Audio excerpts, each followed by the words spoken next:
प्रथम राज्य था Magadh, first state was Magadh, प्रथम राज्य था मगध।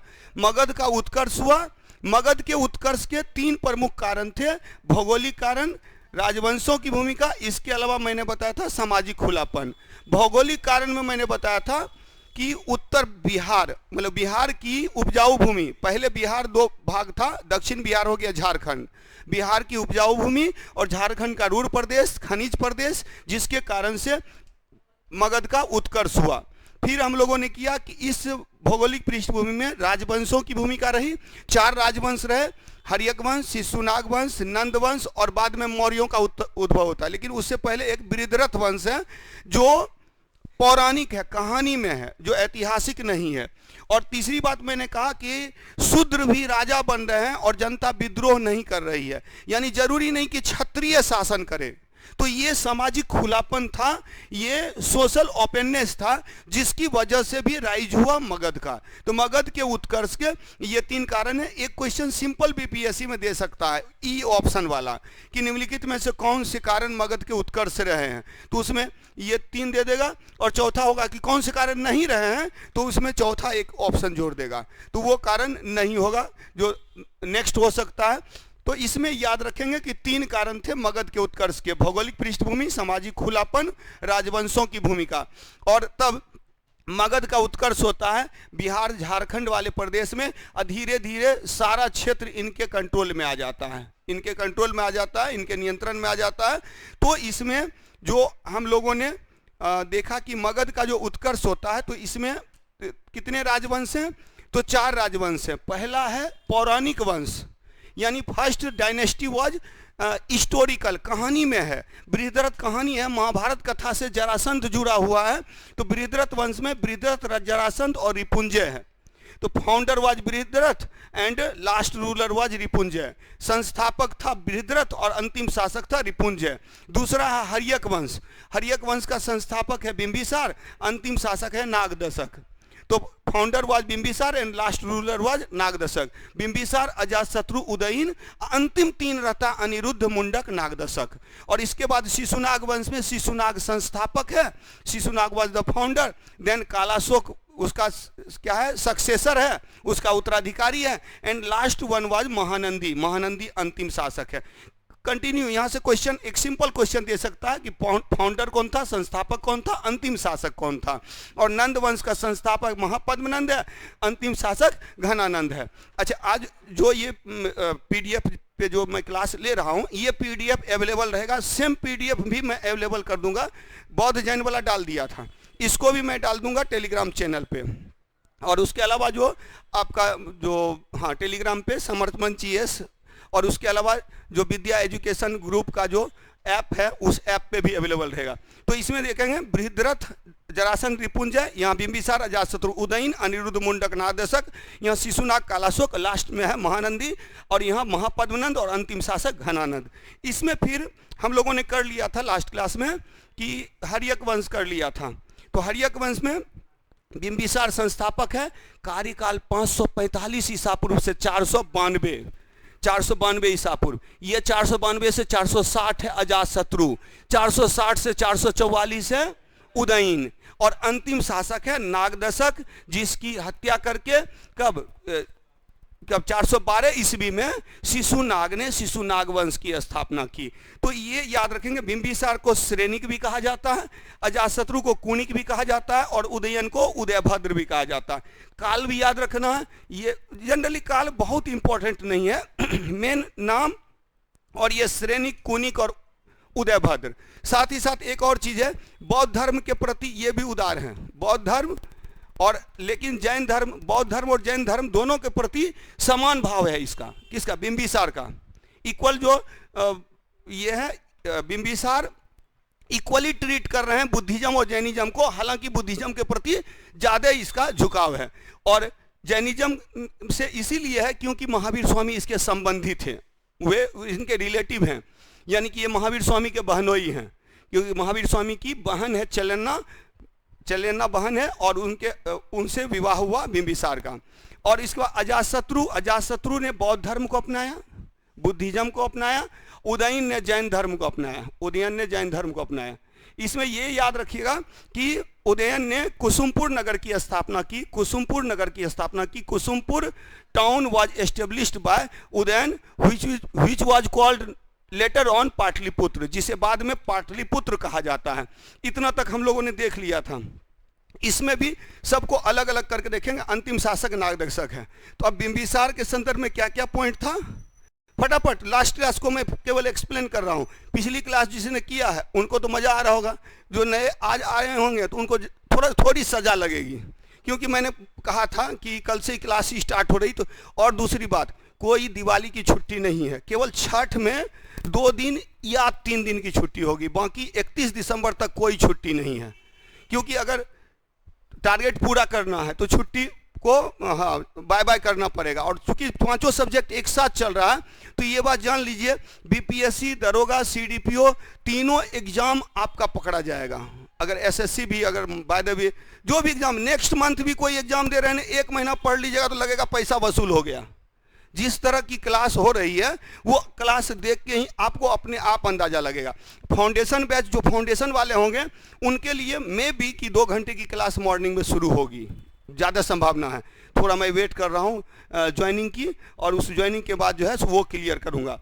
लेकिन फिर भी जो बाकी लोग जो हैं जिनको एग्ज़ाम देना है, तो ये जान लीजिए कि अभी जिस तरह की तैयारी यहाँ पर हो रही है, ये तैयारी आपको नहीं मिलेगी पटना में। मैं बाकी जगह को भी जान रहा हूँ, जिस तरह से लोग पढ़ा रहे हैं, तो उसी में कम समय में ज़्यादा से ज़्यादा चीज़ करना। बिंबिसार से रिलेटेड, बिंबिसार ने युद्ध करके साम्राज्य का विस्तार किया, अंक को जीता, कौशल को जीता। कौशल की राजकुमारी महाकौशला से विवाह किया, बदले में काशी दहेज में मिला, ये हम लोगों ने कर लिया था।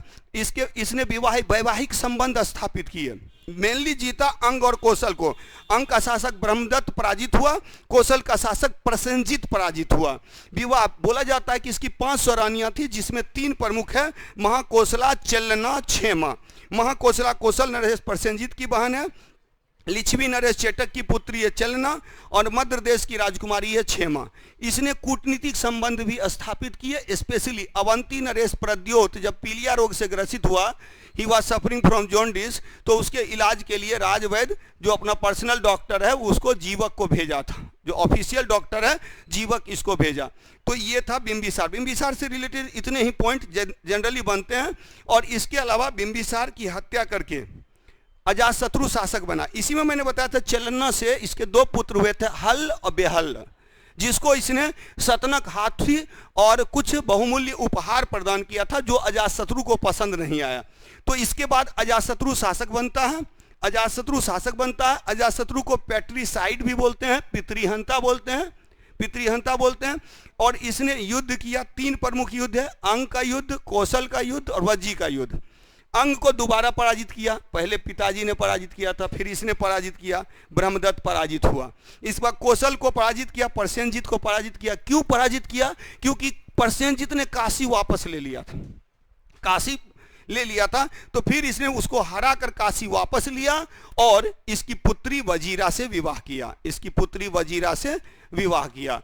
और बज्जी को हराने में इसे कठिनाई हुई, इसके लिए उसने बुद्ध से परामर्श लिया, और साथ ही साथ बज्जी संघ को में फूट डालकर सुनीद और वर्षकार, इसके 2 मंत्री थे, सुनीद और वर्षकार, तो इन लोगों ने जाकर के फूट डाला वज्जी संघ में, और वज्जी संघ में फूट डालने के बाद उसके ऊपर अटैक किया महाशिला कंटक और रथमूसल।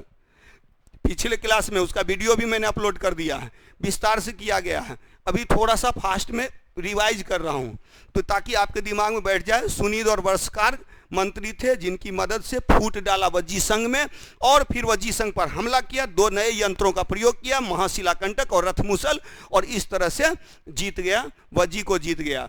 और इसने प्रथम बौद्ध संगीति का आयोजन किया था in the death year of Buddha, Buddha के मृत्यु के वर्ष में इसने क्या किया? बौद्ध संगीति का आयोजन किया, बौद्ध संगीति का आयोजन करवाया।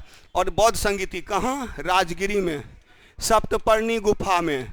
इसके अध्यक्ष कौन थे? महाकश्यप। महाकश्यप, महाकश्यप को ही महाकश्यप भी बोलते हैं, ये पाली में लिखा जाता है।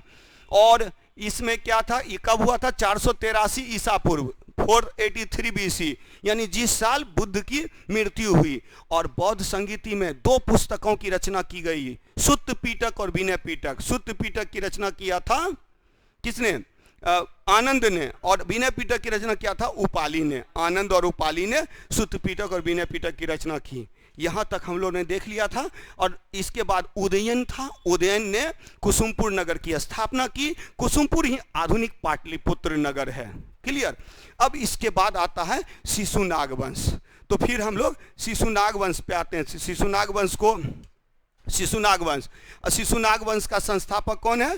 शिशुनाग। तो हेडिंग दे दीजिएगा शिशुनाग वंश। शिशुनाग वंश हेडिंग दे दीजिए। यहाँ तक हम लोगों ने लास्ट क्लास में कर लिया था, फिर भी मैंने रिवाइज कर दिया ताकि बाकी लोग भी, और ये सब लुसेंट टुसेंट में खूब लोग पढ़ते हैं। इंपॉर्टेंट ये है कि इसके बाद कई चीज़ें हैं जो लुसेंट के स्तर पर जो कॉन्सेप्ट नहीं दिया रहता।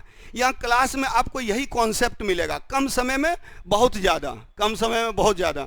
और यही है मेरा वादा, कारण कि ये मैं मजाक नहीं करता हूँ, वास्तविकता है कि पूरे इंडिया में सबसे कम समय में सबसे ज़्यादा इतिहास पढ़ाने का मेरे पास क्रेडिट है। मतलब कि मुझसे कम समय में मुझसे ज़्यादा इतिहास नहीं पढ़ा पाएंगे लोग। काफ़ी मेहनत किया, 18 साल दिया है, 17-18 साल की मेहनत है। चलिए, तो शिशुनाग वंश। तो शिशुनाग वंश कौन है? शिशुनाग वंश का संस्थापक शिशुनाग है। तो लिखिएगा हर्यक वंश के बाद शिशुनाग वंश आया। After Haryanka dynasty Shishunaga dynasty came. Haryanka वंश के बाद शिशुनाग वंश आया, शिशुनाग वंश। हालांकि देखिएगा पुराणों में ये पहला राजवंश शिशुनाग वंश को बोला गया है पुराणों में, जबकि बौद्ध ग्रंथों में पहला वंश जो है हर्यक वंश को बोला जाता है। जबकि महाभारत में, यानी कि ये में कथा कहानी के स्तर पर अगर बोला जाए तो उसमें जो है सो महाभारत में बोला गया है किसको? बृहद्रथ वंश को पहला वंश बोला गया। तो फर्क पड़ जाता है। तो जैसे कि ब्राह्मण ग्रंथों में बाद के ग्रंथों में शिशुनाग वंश को प्रथम वंश के रूप में भी बोला गया है। तो इम्पोर्टेंट ये है कि शिशुनाग इस वंश का संस्थापक है। यह शिशुनाग बनारस का गवर्नर था। तो क्या लिखे? हर्यक वंश के बाद शिशुनाग वंश आया, इसका संस्थापक शिशुनाग था। Founder was Shishunaga. शिशुनाग इसका संस्थापक था, शिशुनाग संस्थापक था। काल देख लीजिए, 412 से 394 ईसा पूर्व, 412 से 394 ईसा पूर्व शिशुनाग का काल है। काल इंपॉर्टेंट नहीं है, मैं बार बार बोल रहा हूँ। ईसवी सन या भी इंपॉर्टेंट नहीं है। यहाँ ईसवी सन, जो पहला ईसवी सन आप लोग के लिए इंपॉर्टेंट है, वो 326 ईसा पूर्व अभी आएगा। 326 ईसा पूर्व आपके लिए इंपॉर्टेंट है। और 326 ईसा पूर्व में झेलम का युद्ध होता, वितास्ता का युद्ध हुआ था या हाइडेस्पीज का युद्ध हुआ था। झेलम के युद्ध में सिकंदर ने पोरस को पराजित किया। ईसवी सन में यही इंपॉर्टेंट है, इससे पहले का ईसवी सन आपके काम का नहीं है। बहुत लोग रट्टा मारते हैं, मत रटिए, क्वेश्चन वगैरह नहीं आना है। क्वेश्चन जो आएगा ईसवी सन से, जो क्वेश्चन आएगा वो क्लास में ही मैं याद करवा दूंगा। मैं बोलता हूँ ईसवी सन याद मत कीजिए और नाम याद मत कीजिए, तब इतिहास केवल इंट्रो पढ़ाए थे। तो इतिहास में एक विकास है, एक डेवलपमेंट, उस डेवलपमेंट को समझिए। पहले आया हर्यक वंश, फिर आया शिशुनाग वंश। हम लोगों ने कुछ ही पॉइंट किया है। मगध पहला राज्य था। भारतीय उपमहाद्वीप में प्रथम राज्य मगध था। मगध का संस्थापक वंश बृहद्रथ वंश को माना जाता है पौराणिक ग्रंथों में, लेकिन ऐतिहासिक संदर्भ में प्रथम वंश है हर्यक वंश। क्वेश्चन पूछेगा मगध राज्य का पहला वंश किसे माना जाता है? तो बृहद्रथ वंश। लेकिन अगर पूछे मगध राज्य का संस्थापक वंश, ऐतिहासिक रूप में संस्थापक वंश, तो हर्यक वंश होगा। ठीक है। हर्यक वंश के बाद आया शिशुनाग वंश। शिशुनाग वंश का संस्थापक शिशुनाग से 2 पॉइंट सबसे ज्यादा आता है। पहला तो ये कि यह शासक बनने के पूर्व बनारस का गवर्नर था। बनारस किसकी राजधानी थी? काशी की राजधानी थी। तो बनारस का गवर्नर था, मतलब काशी का गवर्नर था, कोई डाउट नहीं ना। हर्यक वंश के बाद आया शिशुनाग वंश। शिशुनाग वंश का संस्थापक शिशुनाग शासक बनने से पहले बनारस का गवर्नर था। शासक बनने के पहले तो लिख दीजिएगा शिशुनाग शासक बनने के पूर्व बनारस का गवर्नर था।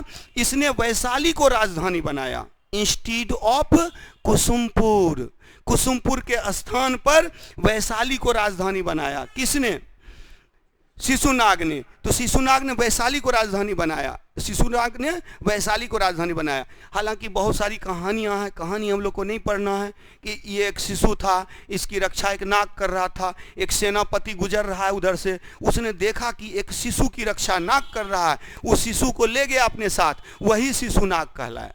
तो शिशुनाग जो टर्म आया वहीं से आया। तो वो काम का चीज़ नहीं है। काम का चीज़ ये है कि हर्यक वंश के बाद शिशुनाग वंश आया। शिशुनाग वंश का संस्थापक शिशुनाग था। शिशुनाग शासक बनने के पूर्व, before being the king he was the governor of Banaras, वो बनारस का गवर्नर था।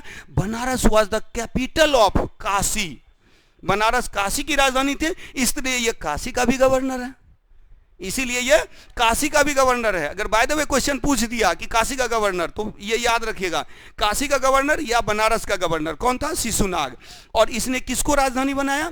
वैशाली को राजधानी बनाया, वैशाली को राजधानी बनाया। हालांकि फिर इसके पुत्र कालाशोक ने इसको चेंज कर दिया, वैशाली के स्थान पर फिर से पाटलिपुत्र को राजधानी बनाया, जो बाद तक बना रहा, जो बाद तक बना रहा। अब आया शिशुनाग के बाद कालाशोक, शिशुनाग के बाद आया कालाशोक। तो शिशुनाग को लिखिएगा, शिशुनाग का उत्तराधिकारी कालाशोक था। तो Kalashoka was the successor of Shishunaga. तो शिशुनाग का उत्तराधिकारी कालाशोक था, शिशुनाग का उत्तराधिकारी कालाशोक था, कालाशोक था, जो काकवर्ण के नाम से जाना जाता है, हु इज नॉन एज काकवर्ण। जो काकवर्ण बोला जाता है, पूरा काला रंग था, कौवे के रंग का था, इसीलिए इसका नाम था। इसकी एक उपाधि मतलब इसको काकवर्ण भी बोला जाता है। काक मतलब कौवा, वर्ण मतलब रंग, कौवे के रंग का, कलर ऑफ द क्रो, तो कौवे के रंग का था। तो शिशुनाग का उत्तराधिकारी कालाशोक था, जिसे काकवर्ण भी कहा जाता है, who is also known as Kakavarna. Clear, कोई डाउट नहीं ना? इस लिखिएगा, कालाशोक ने वैशाली के स्थान पर पुनः पाटलिपुत्र को राजधानी बनाया, वैशाली के स्थान पर पुनः पाटलिपुत्र को राजधानी बनाया। Kalashoka made Pataliputra capital instead of Vaishali, instead of Vaishali. तो कालाशोक ने वैशाली के स्थान पर पाटलिपुत्र को फिर से राजधानी बनाया। क्लियर, पाटलिपुत्र को फिर से राजधानी बनाया, Pataliputra became again capital instead of Vaishali, Vaishali के स्थान पर। लेकिन पिताजी ने वैशाली का महत्व बढ़ाया था, तो इसने भी उसके महत्व को कम होने नहीं दिया। वैशाली में इसने द्वितीय बौद्ध संगीति का आयोजन करवाया। तो इन वैशाली ही ऑर्गेनाइज्ड सेकेंड बौद्ध काउंसिल। तो वैशाली में इसने द्वितीय बौद्ध संगीति का आयोजन किया। इन वैशाली ही ऑर्गेनाइज्ड सेकेंड बौद्ध काउंसिल। लिख लिए ना? कालाशोक शिशुनाग का उत्तराधिकारी कालाशोक था। कालाशोक को काकवर्ण के नाम से भी जाना जाता है, काकवर्ण के नाम से भी जाना जाता है। इसने पाटलिपुत्र को राजधानी बनाया। He made Pataliputra capital. He organized second Bauddh council. इसने द्वितीय बौद्ध संगीति का आयोजन करवाया, द्वितीय बौद्ध। अब द्वितीय बौद्ध संगीति में याद रखिएगा, 383 ईसा पूर्व में, 383 BC। Organiser was Kalashoka. संस्थापक कौन था? आयोजनकर्ता कौन था? कालाशोक था। अध्यक्ष कौन है? अध्यक्ष है सर्वकामिनी। इसी को सबकामी भी बोलते हैं, सबकामी भी बोलते हैं, या इसी को बोलते हैं सर्वकामिनी, सर्वकामिनी। तो ये कौन प्रेसिडेंट थे, अध्यक्ष थे। और याद रखेंगे कहाँ आयोजित करवाया? तो वैशाली में करवाया। इन वैशाली में ऑर्गेनाइज करवाया। और इसमें द्वितीय बौद्ध संगीत में बौद्ध धर्म दो भाग में बट गया, स्थविर और महासंघिक, महासंघिक। क्लियर? प्रथम बौद्ध संगीति में सुत्त पीटक और विनय पीटक की रचना की गई। द्वितीय बौद्ध संगीति में in second Bauddh council Bauddh Buddhism were divided into 2 parts. Buddhism, Buddhist जो थे वो 2 भागों में बट गए, स्थविर और महासंघिक। क्लियर? और इसके बाद याद रखेंगे शिशुनाग वंश का अंतिम शासक था महानंदी। इतने पॉइंट्स आप लोगों को याद रखने हैं। तो इसका मतलब कालाशोक किस धर्म को अपनाया? बौद्ध धर्म को अपनाया। बौद्ध संगीति का आयोजन करवाया तो बौद्ध धर्म को अपनाया। तो शिशुनाग के बाद कालाशोक, कालाशोक के बाद अंतिम शासक। यहाँ बीच में कौन शासक है नहीं पता। लास्ट रूलर जो था वो महानंदी था। कोई दिक्कत नहीं ना? कोई फास्ट नहीं हुआ? जो जिनको लग रहा है फास्ट, वो भी थोड़ा ब्रेक लगाइएगा, मुझे कहीं दिक्कत होगी तो बोलना है, ठीक है? क्योंकि मैं लगातार बोलते रह सकता हूं और लगातार क्लास लेते रह सकता हूं। 7, 8 घंटे 9 घंटे तक कंटिन्यू क्लास लिया है। तो इस तरह की स्थिति है। तो इसमें किसी प्रकार की, लेकिन आपको दिक्कत नहीं होनी चाहिए। और सब कॉमन सा चीज़ है, लूसेंट में खूब पढ़े हुए, यहाँ रिवीजन हो रहा है, ठीक है। हाँ, लूसेंट से थोड़ा ज़्यादा हो रहा है, और यही कारण है कि लूसेंट से ज़्यादा चाहिए भी, तभी जाके सिलेक्शन मिलेगा। लूसेंट पढ़ करके अब नहीं होगा, पहले तो लूसेंटे पढ़ के बीपीएससी निकल जाता था, ये भी स्थिति थी। लेकिन अब जैसे क्वेश्चन आउट हो जाता है या बहुत सारी बातें हो जाती हैं, तो इस कंडीशन में बहुत एक से एक जो है खुराफात दिमाग मार्केट में रहते हैं, तो थोड़ा अपने स्तर पर तैयारी ठीक रहनी चाहिए, ठीक है। नहीं तो पता चला, तो बोला जाता है जैसा देश वैसा भेष, उस तरह से नहीं बना कर रखिएगा तो हो जाइएगा गायब। चलिए, तो शिशुनाग के बाद कौन है? नंदवंश। नंदवंश after Shishunaga dynasty, Nanda dynasty. ये तो हर्यक के बाद शिशुनाग आया और इसके बाद नंद आया, ये हसीन हो गया, ठीक है। तो हर्यक के बाद शिशुनाग और शिशुनाग के बाद नंदवंश। तो नंदवंश का हाँ, नंदवंश का संस्थापक कौन था? महापद्मनंद। नंदवंश का संस्थापक कौन था? महापद्मनंद।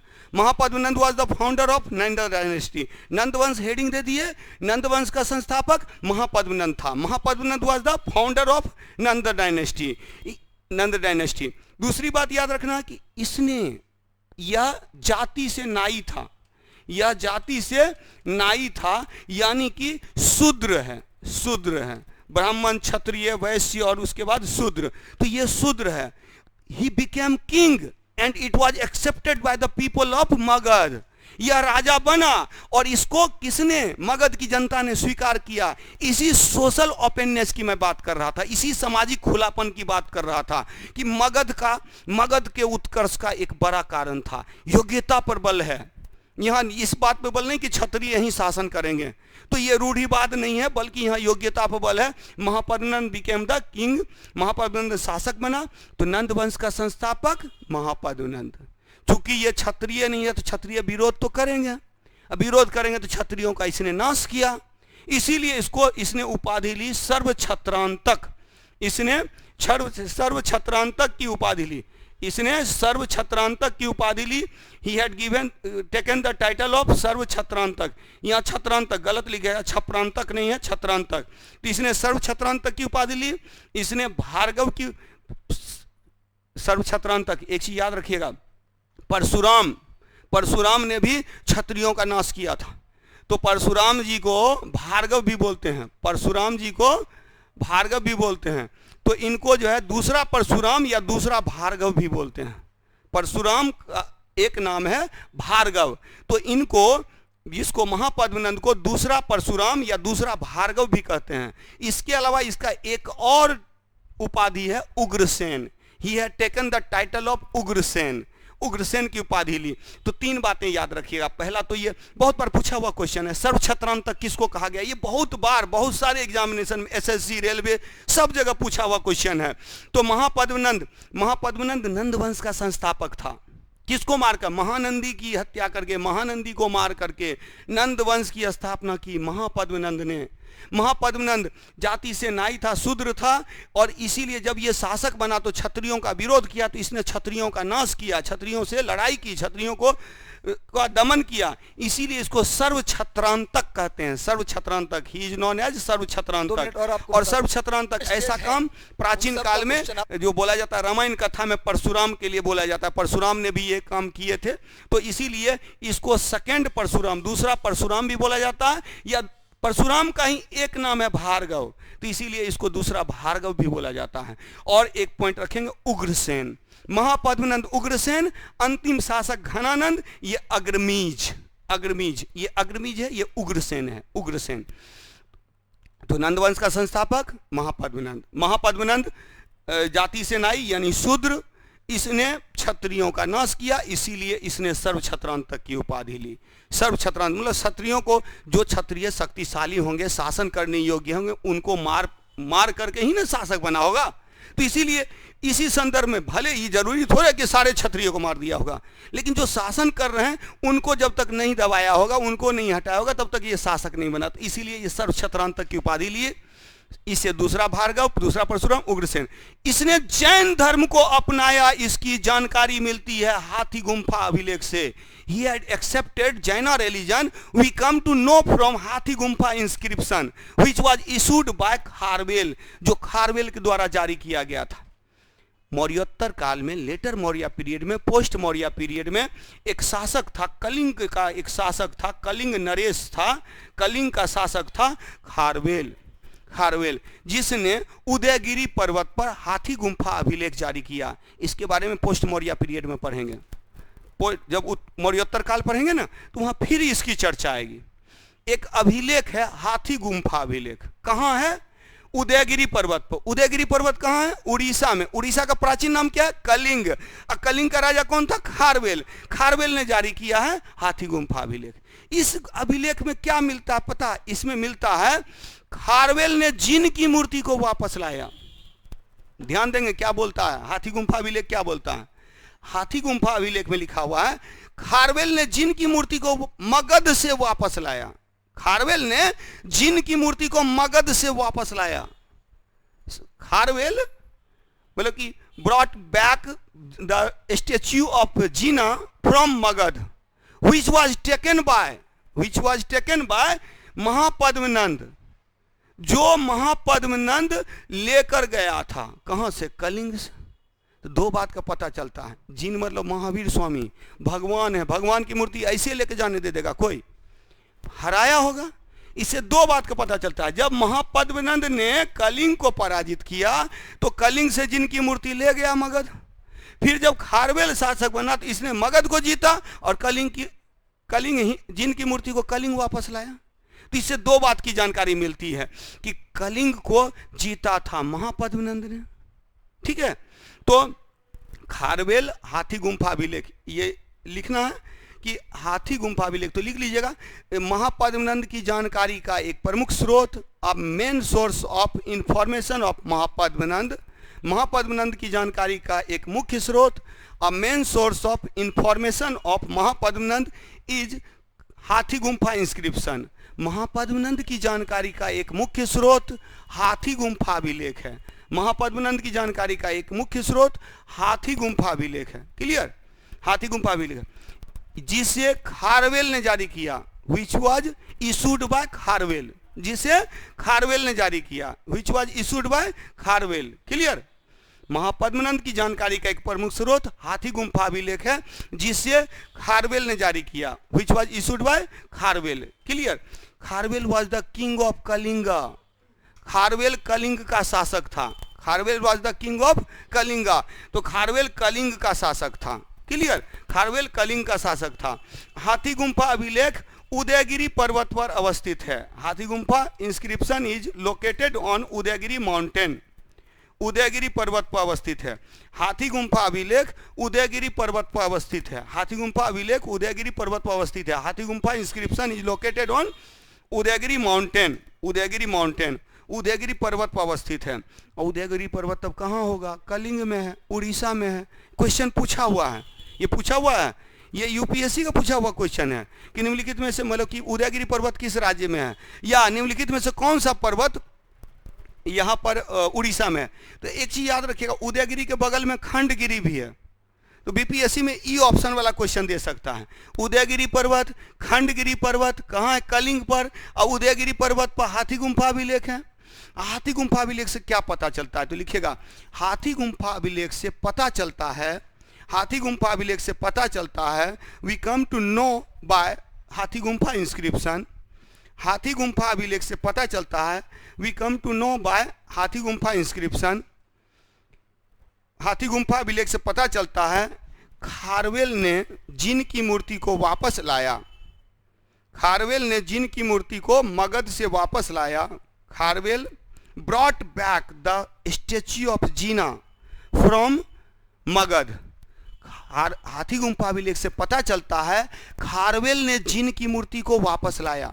खारवेल ने जिन की मूर्ति को वापस लाया। कहां से? मगध से। मगध से वापस लाया, जिसे महापद्मनंद ले गया था।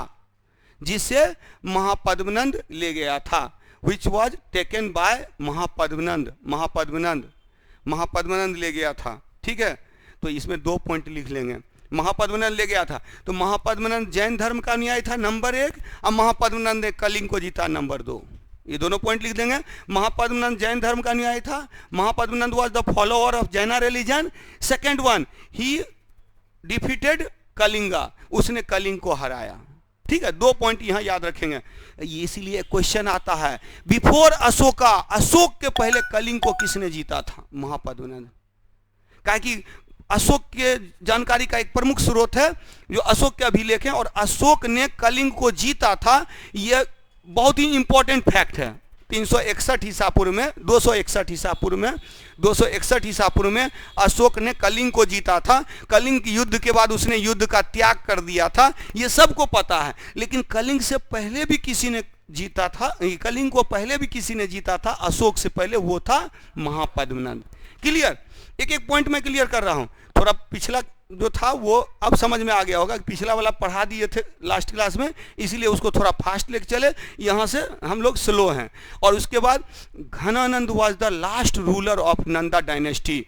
घनानंद नंद वंश का अंतिम शासक था। घनानंद नंद वंश का अंतिम शासक था। Ghanananda was the last ruler of Nanda dynasty. Ghanananda Nanda वंश का अंतिम शासक था। लिख दिए, घनानंद नंद वंश का अंतिम शासक था।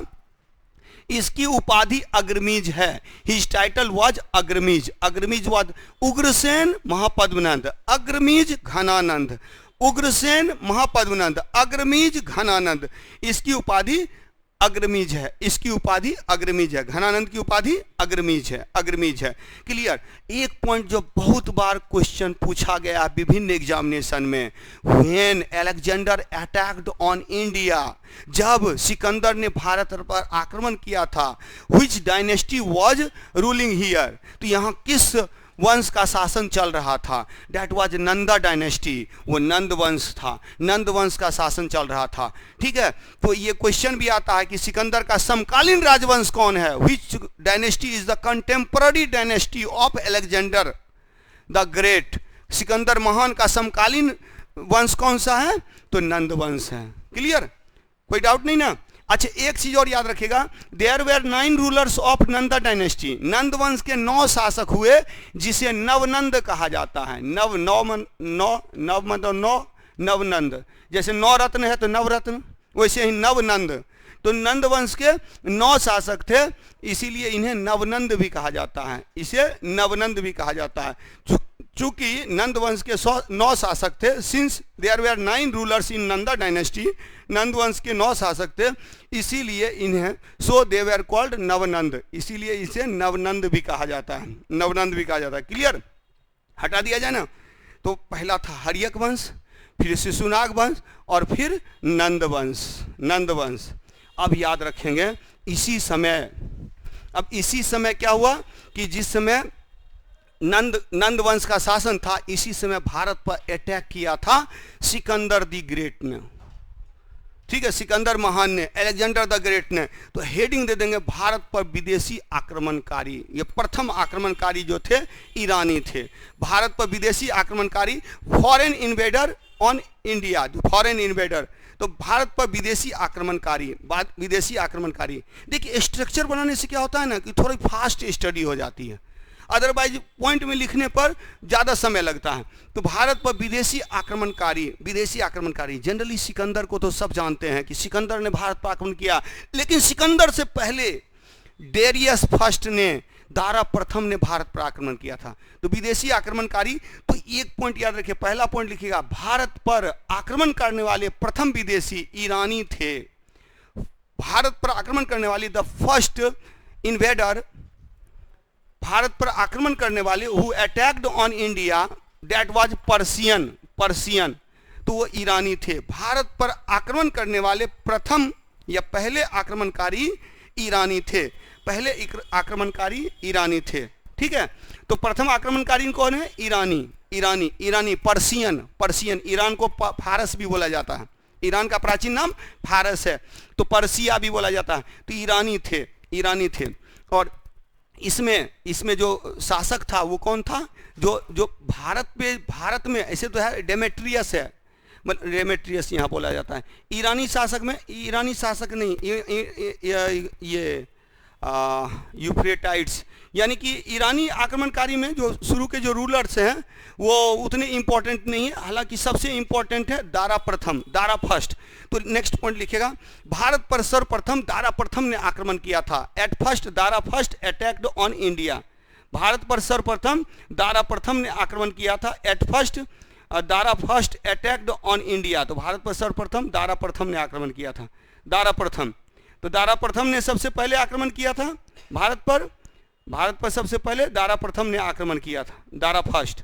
नेक्स्ट लिखिएगा दारा प्रथम, तो Darius first attacked on India at first, सबसे पहले इसने भारतीय भूभाग को अपना 20वां क्षत्रप बनाया।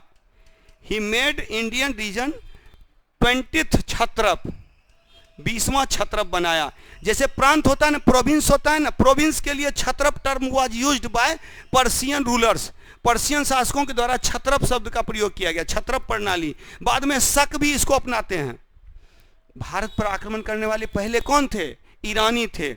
ईरानी में भी कौन है? डेरियस फर्स्ट, दारा प्रथम है। दारा प्रथम ने भारत पर आक्रमण किया और दारा प्रथम ने भारतीय भूभाग को 20वां क्षत्रप बनाया। मेड इंडिया 20th क्षत्रप, 20वां क्षत्रप बनाया। और पता है यहां से 360 टैलेंट जो होता है ना, मनी जैसे करेंसी होता है ना, स्वर्ण मुद्रा को अलग अलग नाम से जाना जाता है, तो यहां पर टैलेंट मतलब हो गया सोना। तो 360 टैलेंट वसूला था टैक्स के रूप में। From where he had collected 360 talent gold, 360 talent gold, जहां से उसने 360 टैलेंट सोना की वसूली की। तो 360 टैलेंट सोना की वसूली किसने किया? ये डेरियस फर्स्ट ने, दारा प्रथम ने। क्लियर? दारा प्रथम ने। उसके बाद है दारा प्रथम से संबंधित 3 अभिलेख हैं। There are 3 inscriptions related to Dara first, Persepolis, Naqsh-e Rustam, बेहिस्तून। पर्सिपोलिस, Naqsh-e Rustam, बेहिस्तून। ठीक है, तो नेक्स्ट पॉइंट लीजिएगा। दारा प्रथम से संबंधित 3 प्रमुख अभिलेख हैं। There are 3 important inscriptions related to Darius first. Dara प्रथम से संबंधित 3 प्रमुख अभिलेख हैं। नंबर 1 लिखिएगा पर्सिपोलिस, नंबर 2 नक्शे रुस्तम, और नंबर 3 बेहिस्तून। ठीक है, पर्सिपोलिस, Naqsh-e Rustam, बेहिस्तून। पर्सिपोलिस, Naqsh-e Rustam, बेहिस्तून। Clear? तो 3 प्रमुख अभिलेख हैं जो रिलेटेड हैं। अब एक पॉइंट याद रखिएगा, अभी हम लोगों ने पढ़ा अशोक के पहले कलिंग को जीता था। किसने जीता था? महापद्मनंद ने। इसी तरह से अशोक के पहले अभिलेख किसने जारी किया था? दारा प्रथम ने। मतलब हालांकि भारतीय भूभाग में पहला रूलर है अशोक, लेकिन आता है क्वेश्चन कि किसके इंस्पिरेशन से, किसके प्रभाव में? तो he was inspired from Darius first. वो डेरियस प्रथम से प्रभावित था। डेरियस प्रथम से प्रभावित होकर डेरियस प्रथम पहला व्यक्ति था हु प्रोक्लेम्ड हिज पीपुल, जिसने अपने जनता को संबोधित किया थ्रू द इंस्क्रिप्शंस, अभिलेखों के माध्यम से। तो इसका प्रोक्लेमेशन है, एक प्रकार का घोषणा है। तो ये क्या है कि Darius was the first ruler, Darius प्रथम शासक था जिसने अपनी जनता को अभिलेखों के माध्यम से संबोधित किया। एंड उसी से प्रभावित होकर in influence of Darius first, Ashoka was the first ruler of India. Bharat का पहला शासक था अशोक, जिसने अभिलेखों के माध्यम से अपनी जनता को संबोधित किया। क्वेश्चन, ये दोनों क्वेश्चन अशोक के पूर्व वाला आता है।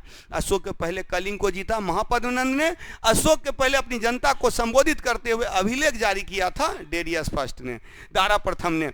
तो यहाँ दारा प्रथम ने याद रखेंगे।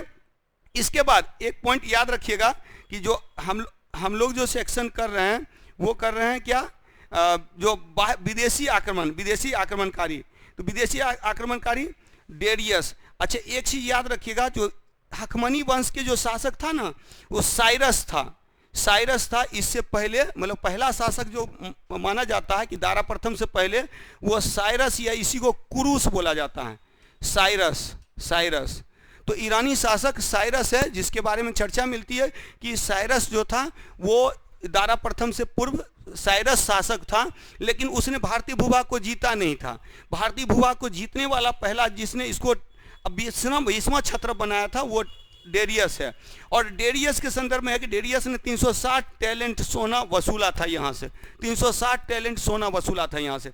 अब डेरियस से रिलेटेड 3 इंस्क्रिप्शन है, 3 अभिलेख है, पर्सिपोलिस, नक्शे रुस्तम, बेहिस्तून। क्लियर?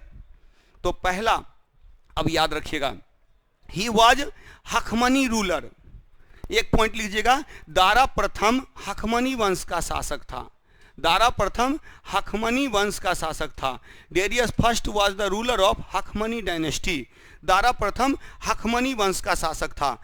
दारा प्रथम हखमनी वंश का शासक था। Darius first was the ruler of Hakhamani dynasty. Hakhamani dynasty, Hakhamani वंश का शासक था, हखमनी वंश का शासक था। क्लियर? और उसके बाद तब दूसरे आक्रमणकारी हुए, कौन? यूनानी आक्रमण। फर्स्ट में पर्शियन था, फिर ग्रीक आए, ग्रीक ने अटैक किया, यूनानियों ने आक्रमण किया। और ये इसी को याद रखिएगा, यूनानी आक्रमण में कौन है? अलेक्जेंडर द ग्रेट, सिकंदर महान। यहाँ अलेक्जेंडर होगा, अलेक्जेंडर द ग्रेट, सिकंदर महान। तो लिखिएगा नंद वंश के काल में, in the period of Nanda dynasty, Nanda वंश के काल में, in the period of Nanda dynasty, Greek ruler Alexander the Great attacked on India. Nanda वंश के काल में सिकंदर महान ने भारत पर आक्रमण किया। वह यूनानी शासक था। सिकंदर महान ने भारत पर आक्रमण किया, वह यूनानी शासक था। तो Greek ruler Alexander the Great attacked on India, Alexander the Great attacked on India. Clear? हाँ, इसका ईस्वी सन भी इंपॉर्टेंट है। अब याद रखेंगे, सिकंदर के पिता का नाम फिलिप द्वितीय, तो फिलिप था इसके पिता का नाम। इसके गुरु का नाम अरस्तु। ये कहाँ का निवासी था? मैसिडोनिया। ये 3 क्वेश्चन अक्सर पूछा जाता है कि सिकंदर के, मैसिडोनिया को ही मकदूनिया बोलते हैं, Makdunia. Macedonia is also known as Makdunia. Macedonia को ही मकदूनिया भी बोलते हैं, मैसिडोनिया को ही मकदूनिया भी बोला जाता है, मकदूनिया। तो याद रखेंगे, तो सिकंदर किसका पुत्र था? फिलिप का पुत्र था। और अपने पिता से प्रभावित होकर के इसने वर्ल्ड विन करने का, मतलब विश्व विजेता बनने का सोचा। तो फिलिप इसके पिता थे, इसके गुरु थे अरस्तु। यह मैसिडोनिया का निवासी था, ग्रीक मैसिडोनिया का निवासी था।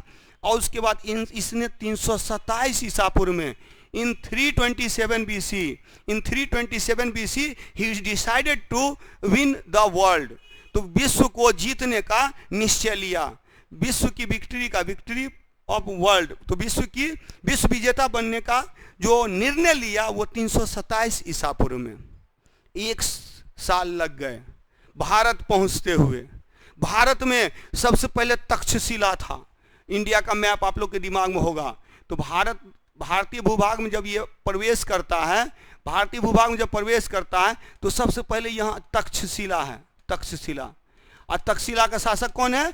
आम्भी ने आत्मसमर्पण कर दिया, सरेंडर कर दिया।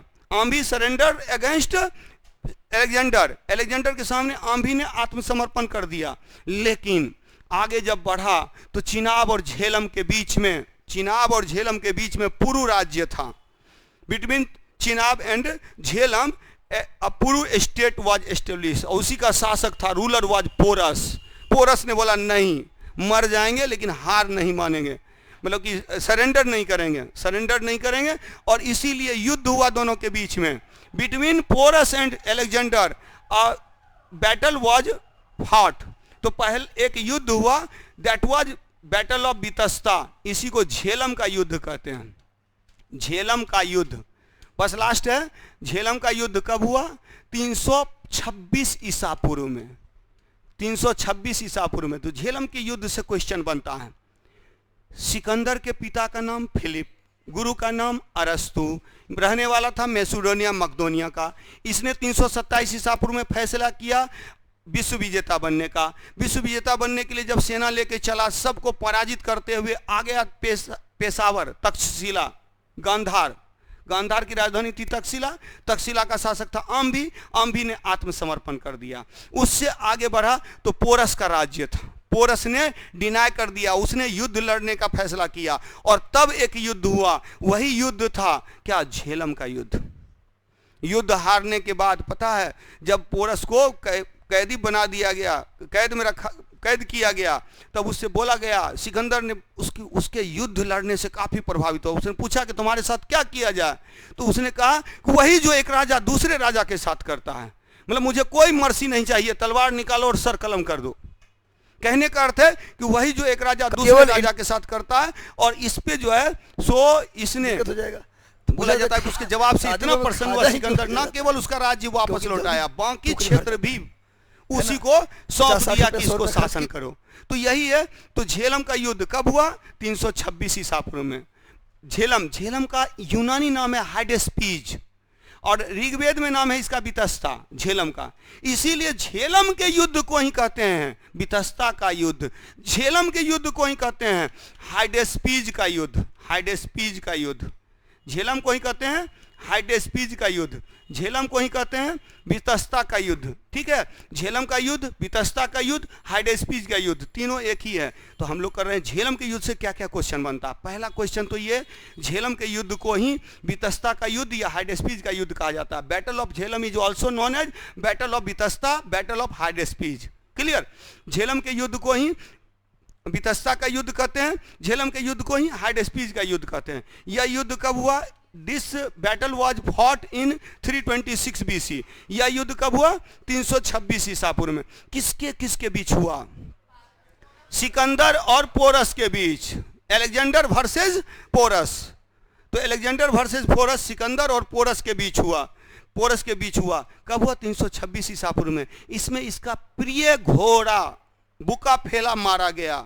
बुकाफेला की स्मृति में इसने बुकाफेला शहर बसाया, और इस जीत की खुशी में निकैया शहर बसाया।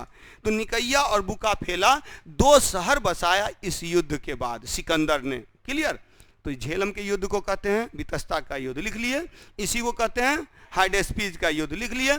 कब हुआ यह युद्ध? 326 ईसा पूर्व में। कब हुआ यह युद्ध? 326 ईसा में, 326 BC। ऐतिहासिक संदर्भ में पहला काल जो आप लोग के लिए इंपॉर्टेंट है, पहला ईयर काल तो इंपॉर्टेंट है पहले भी। हड़प्पा का काल 2350 से 1750, 2500 से 1500 ईसा पूर्व से 600 ईसा पूर्व वैदिक काल, 600 से 500 ईसा पूर्व वो बौद्ध जैन। लेकिन ईसवी सन में जो सबसे इंपॉर्टेंट ईसवी सन है ये 326 ईसा पूर्व। इसी समय लड़ा गया झेलम का युद्ध, जिसको वितस्ता का युद्ध कहते हैं, हाइडेस्पीज का युद्ध। इस युद्ध में, इस युद्ध, हाँ, इस युद्ध, यह युद्ध किसके किसके बीच हुआ? सिकंदर और पोरस के बीच। और इस युद्ध में उस सिकंदर का प्रिय घोड़ा मारा गया बुकाफेला। तो इसने दो शहर की स्थापना की, बुकाफेला और निकैया। बुकाफेला और निकैया। बुकाफेला का अर्थ है, बुकाफेला मतलब घोड़े की स्मृति में, डेडिकेटेड टू हिज हॉर्स। वो अपने घोड़े को जो समर्पित करते हुए बुकाफेला शहर बसाया। और Nicaea, this was the town of victory, यह विजय का नगर था, जीत का नगर था। तो निकैया और बुकाफेला दो शहर को बसाया। क्लियर? निकैया और बुकाफेला दो शहर को बसाया। तो ये यूनानी आक्रमण में सिकंदर। अब एक चीज और याद रखिएगा, आफ्टर दिस बैटल, इस युद्ध के बाद सिकंदर पहुंच गया कहां? ब्यास नदी किनारे। अच्छा, ये याद रखिएगा, पुरु राज्य किसके किसके बीच है? पुरु स्टेट, पुरु राज्य किसके किसके बीच है? तो पुरु राज्य किस नदी के बीच है? तो एक है झेलम और चिनाब। झेलम चिनाब के बीच पुरु राज्य है। क्लियर? तो झेलम और चिनाब नदी के बीच में पुरु राज्य था। अब चिनाब को पार करके फिर जो है सो चिनाब और रावी को पार करके जब ब्यास नदी तक पहुंचा, तो ब्यास नदी से आगे इसकी सेना ने बढ़ने से इनकार कर दिया। सिकंदर विश्व विजेता बन जाता यदि उसकी सेना ने उसका साथ दिया होता। हाँ, मैं कोर्स कंप्लीट करवा दूंगा यदि आप लोग मेरा साथ देंगे। नहीं, ऐसा ना हो जैसे होता है ना कि अभी भागने लगे थे कुछ लोग।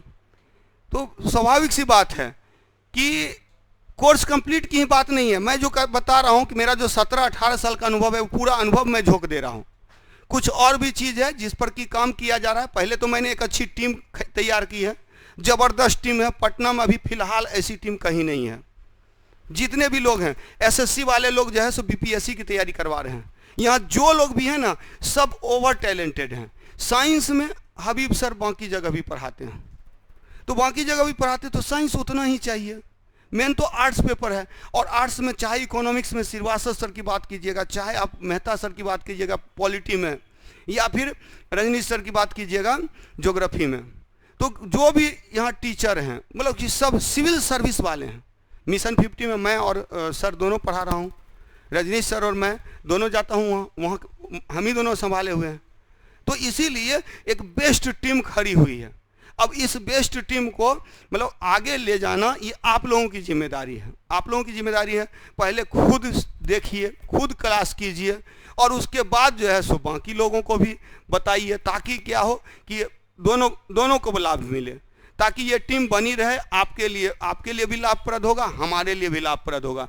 चलिए ठीक है। तो इस युद्ध के बाद सिकंदर क्या हुआ, सिकंदर ब्यास नदी को पार नहीं कर पाया। क्यों? क्योंकि उसकी सेना ने इनकार कर दिया था, सेना ने आगे बढ़ने से इनकार कर दिया था। सिकंदर का जोश खरोश कम नहीं हुआ था, लेकिन उसकी सेना ने हार मान लिया था। कल भी आप लोग थोड़े थक गए थे, इसलिए मुझे रुकना पड़ा था। ठीक,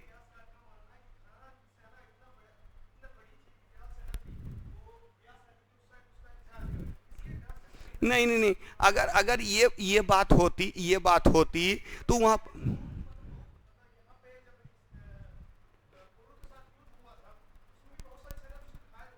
नहीं, बिल्कुल। देखिए, विभिन्न इतिहासकारों के विभिन्न मत हैं, अलग अलग मत हैं, लेकिन वास्तविकता यही है।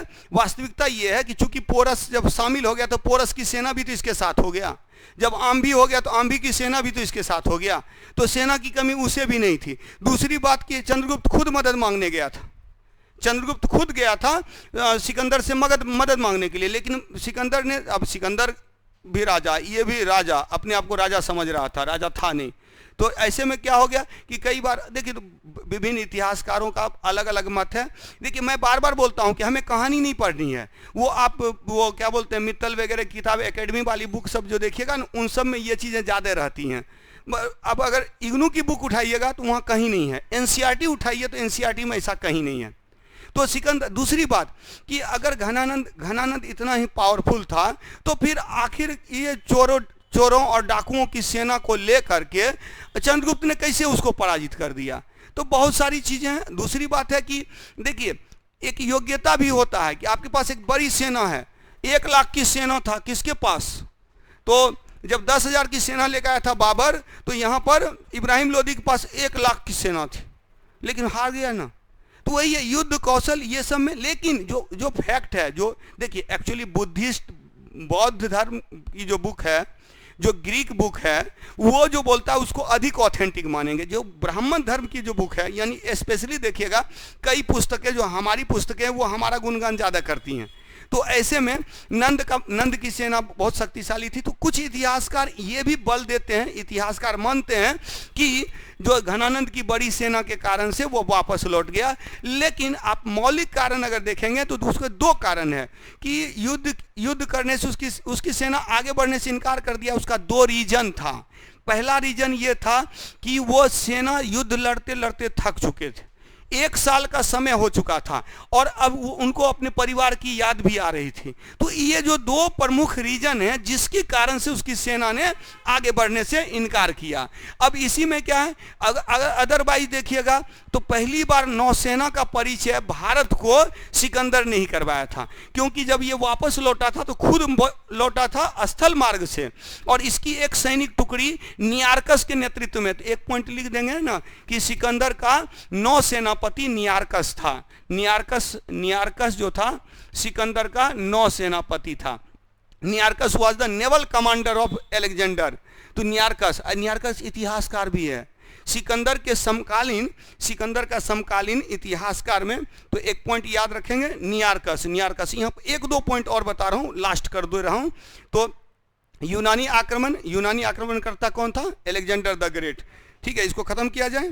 तो इसके बाद यहाँ पर एक पॉइंट और, एक लास्ट पॉइंट याद रखिएगा, सिकंदर के बारे में, अलेक्जेंडर के बारे में याद रखिएगा। अलेक्जेंडर का समकालीन इतिहासकार कौन है, एरिस्टोटल। उसके बाद नियार्कस और एरिस्टोबुलस। ये 3 इतिहासकार हैं जो सिकंदर के समकालीन इतिहासकार हैं, जो सिकंदर के काल की जानकारी देते हैं। अरस्तु का ही नाम है एरिस्टोटल। हाँ, उसके गुरु भी थे, ये राइटर भी हैं। इसकी तो अरस्तु तो अपने आप में विद्वान है, उसको राजनीति शास्त्र का पिता भी कहा जाता है। दर्शन शास्त्र में भी हम उनको पढ़ते हैं। अरस्तु जो है सो इसके अलावा अरस्तु को फादर ऑफ बायोलॉजी भी बोलते हैं, फादर ऑफ जूलॉजी भी बोलते हैं। ठीक है, तो पहले के विद्वान, ग्रीक के विद्वान बहुत सारे सब्जेक्ट के ज्ञाता होते थे। तो सिकंदर के संदर्भ में क्या, एरिस्टोटल, नियार्कस और एरिस्टोबुलस, ये 3 इतिहासकार सिकंदर के समकालीन हैं। सिकंदर के समकालीन इतिहासकार एरिस्टोटल, नियार्कस, एरिस्टोबुलस। क्लियर। इसके बाद याद रखेंगे अलेक्जेंडर द ग्रेट, सिकंदर महान से रिलेटेड, ये वापस लौटा किस मार्ग से, स्थल मार्ग से वापस लौटा, यह स्थल मार्ग से वापस लौटा, स्थल मार्ग से। और जिस समय राज्यारोहण हो रहा था किसका, चंद्रगुप्त मौर्य का, यानी 323 ईसा पूर्व में बेबीलोन में इसकी मृत्यु हो जाती है। बेबीलोन में इसकी मृत्यु हो जाती है। जब वापस लौट रहा था ना, तो कुछ जो जनजाति लोग हैं वो उसने अटैक किया था, ये घायल हो गया था, विष लगा हुआ तीर लग गया था और विष पूरे शरीर में फैल गया था। बेबीलोन में जाकर के इसकी 323 ईसा पूर्व में मृत्यु हो गई। तो 323 ईसा पूर्व में इसकी मृत्यु हो गई। और इसके बाद भारत में हम लोग पढ़ते हैं मौर्य साम्राज्य की स्थापना। यह जब भारत छोड़ के जा रहा था ना, तो भारत में अपना उत्तराधिकारी यानी कि सेल्यूकस निकेटर को भारतीय भूभाग का गवर्नर बना दिया था। Seleucus Nicator became the governor of Nicator, Seleucus Nicator after Alexander the great. Seleucus Nicator became the governor of Indian reason after Alexander the great. Sikandar के बाद जो भारतीय भूभाग का, मतलब सिकंदर ने भारतीय भूभाग का गवर्नर, राज्यपाल सेल्यूकस निकेटर को बनाया। उसकी डेथ हो जाती है ना। और मैंने बताया था अभी कि चंद्रगुप्त मौर्य पढ़ेंगे नेक्स्ट क्लास में, तो उसमें और चीज़ें क्लियर हो जाएंगी। हालांकि मगध के समय में मगध से रिलेटेड कुछ और पॉइंट करेंगे, तो पहले मौर्य साम्राज्य पढ़ लेंगे ना, तो फिर हाँ ठीक है, इतना ही रखते हैं। चलिए, इतना ही रहने दीजिए।